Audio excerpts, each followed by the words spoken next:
When you think of Kerala, serene backwaters, lush greenery, and vibrant cultural heritage come to mind. While many Delhiites are most excited about visiting backwaters of Alleppey and the tea estates of Munnar, we were keen on exploring Kochi, also known as Cochin, during our Kerala trip. We kept aside 3 days from our Kerala trip just to explore Kochi and its surrounding areas.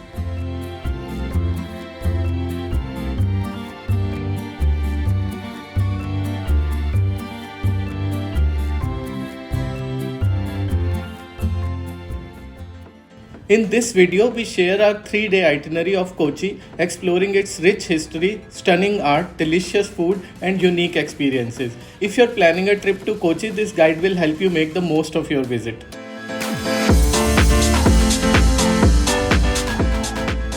Our journey began with a direct flight from Delhi to Kochi, taking about 3 hours.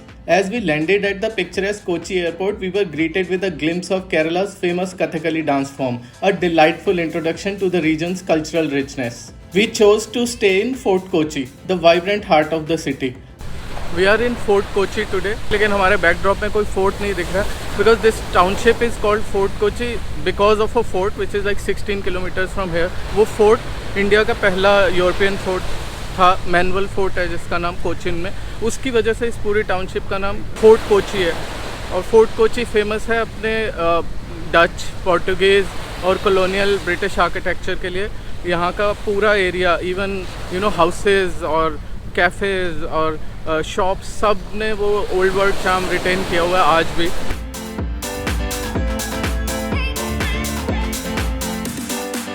Our first night was at Zostel, an artsy hostel strategically located near major tourist attractions. The hostel's cool ambience and potent AC were just what we needed after our flight. For dinner, we had traditional Kerala food in a modern cafe called Casa Kitchen located nearby, and we called it a day. Our Kochi exploration started the next day with the iconic Chinese fishing nets at Fort Kochi beach. These massive nets date back to the 14th century. These are a testament to Kochi's historical trade links with Chinese traders. We have been invited to attend Kerala Travel Mart, and the next few days are pre-mart tours. So we hope to see and show you a lot more Kerala in the next couple of days.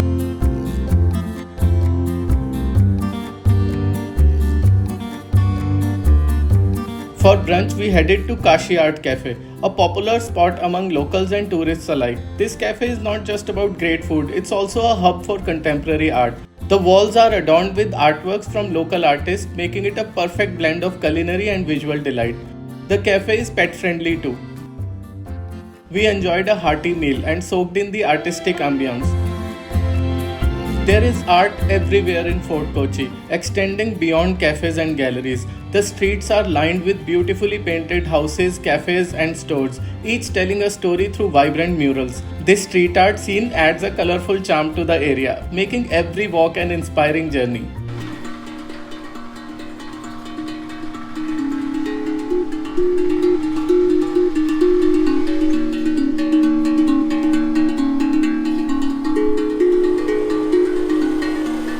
Our next stop was St. Francis Church, also known as Vasco da Gama Church. This is one of the oldest European churches in India, dating back to 1503. This is a Sunday morning, and what can be better than starting our day with a visit to a church, and that too the oldest European church in India. Vasco da Gama, the Portuguese explorer, he died here in Cochin, and he was buried in this church. So his cemetery is inside. And Vasco da Gama came to India looking for spices, and Kerala, especially Cochin, is the spice hub of India. The church's simple yet elegant architecture and serene environment offered a moment of reflection on Kochi's colonial past. Cochin में हमारे accommodation से almost 350 metre दूर, which is very walkable, is Santa Cruz Basilica Church. अभी हम चलते हुए इस church में आए और इस समय प्रेयर टाइम चल रहा है, तो हम बाहर हैं. अंदर हमें मालूम नहीं शूटिंग अलाउड है कि नहीं, but it's a very beautiful church inside. We'll see if we get permission, we'll show you around. This church is known for its impressive Gothic architecture and beautiful interiors. Santa Cruz Basilica Church was built in the 1500s. So This must be one of the oldest churches in this part of the country, and you can see it is very magnificent, and it's so spread out. The Basilica churches are normally dedicated to Mother Mary, and so there's a lot of presence of Mother Mary inside this church.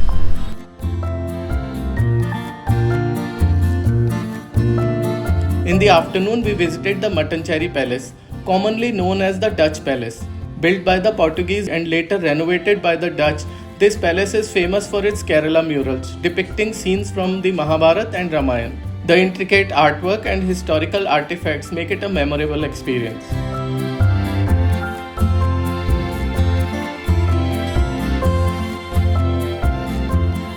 Jewtown reflects Kochi's diverse cultural heritage. The narrow streets lined with shops selling everything from spices to souvenirs are perfect for a leisurely stroll. The aroma of spices and the sight of antique treasures create a unique atmosphere.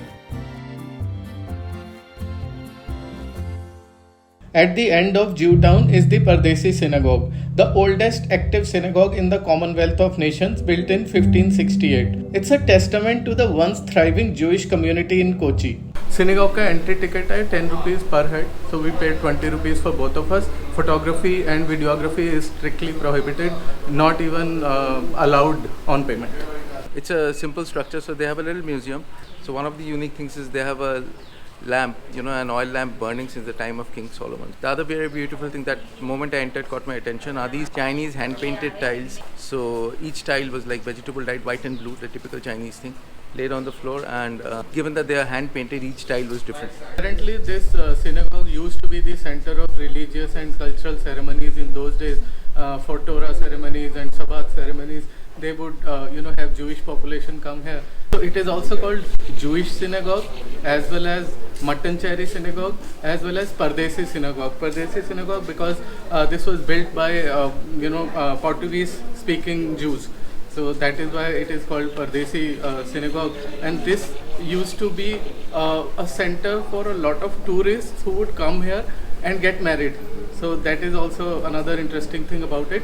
और इसी Jewish synagogue के दीवार के साथ यहाँ के Hindu temple की दीवार लगती है, तो उससे ये भी पता चलता है उस ज़माने में there was no distance between Jewish and Hindu people. They would coexist peacefully. The day would have been incomplete without a traditional Kerala Sadhya meal. We went to Vijay Lakshmi Hotel, and for just rupees 100 we enjoyed a delicious vegetarian feast served on a banana leaf. One of the most delicious meals we had on this trip is this Sadhya meal at Vijay Lakshmi restaurant. And Sadhya, as you know, is a pure vegetarian meal with a lot of dishes: rice, sambar, rasam, pachadi, pickle, payasam, and some black chana dishes. I can't pronounce all the names, but it's like a riot of flavors on your banana leaf. So that is Sadhya for you, and we are like relishing this Sadhya today.